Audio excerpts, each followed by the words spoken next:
वसुदेव जी बड़ी प्रशंसा किए, सामनीति भय आदि भेद नीति कंस को बहुत समझाया, परंतु तो राक्षस स्वभाव का था।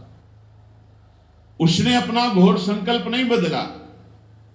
वसुदेव जी ने जब देखा कि कंस तो मार ही डालेगा, तो सोचा किसी तरह इसे इस समय टालना चाहिए। वसुदेव जी ने विचार किया कि बुद्धिमान पुरुष को जहां तक बुद्धि काम करे मृत्यु के टालने का उपाय करना चाहिए। प्रयत्न करने पर ना टल सके तो फिर कोई दोष नहीं।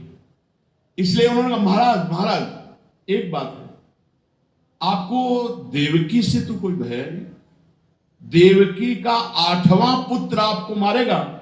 महाराज मैं वचन देता हूं कि देवकी के सब पुत्र आपको लाके दूंगा, आप मार डालिएगा।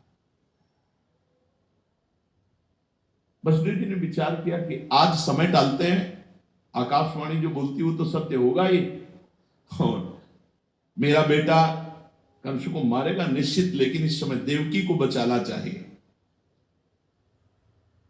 जैसे वन में आग लगी, कौन जले कौन लकड़ी बच जाए, कौन दूर की जल जाए नजदीक की बच जाए।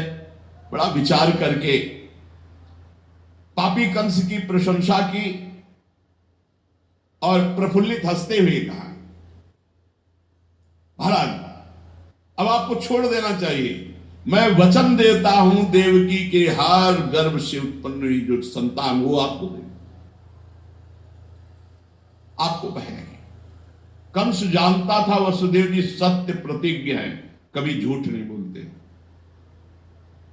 और उसने विचार किया बात तो सही, मुझे देवकी से क्या भय, 8वें गर्भ से भय, छोड़ दिया। वसुदेव जी की सांस में सांस आई कि पापी आदमी, छोड़ दिया कम से कम।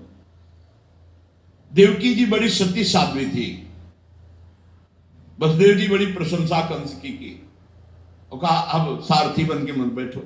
सारथी को बैठा, आप जाओ महाराज, कम से कम तुम नहीं रहोगे तो जिंदा तो पहुंच जाएगी, लेकिन फिर कुछ आकाशवाणी हो जाए कहां तक समझाएंगे इसको।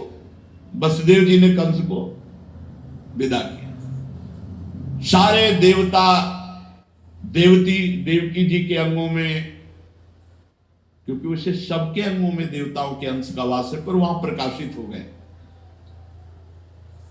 अब पहला पुत्र हुआ कीर्तिमान। वसुदेव जी को बहुत कष्ट हो रहा था ले जाने, पर अपने सत्य वचन के आगे तेजो में दे दीप्यमान बच्चा अभी कोमल पापी के हाथ में देने जा रहे कि मारी डालेगा, कौन माता पिता का हृदय कहेगा। पर सत्य प्रतिज्ञ वसुदेव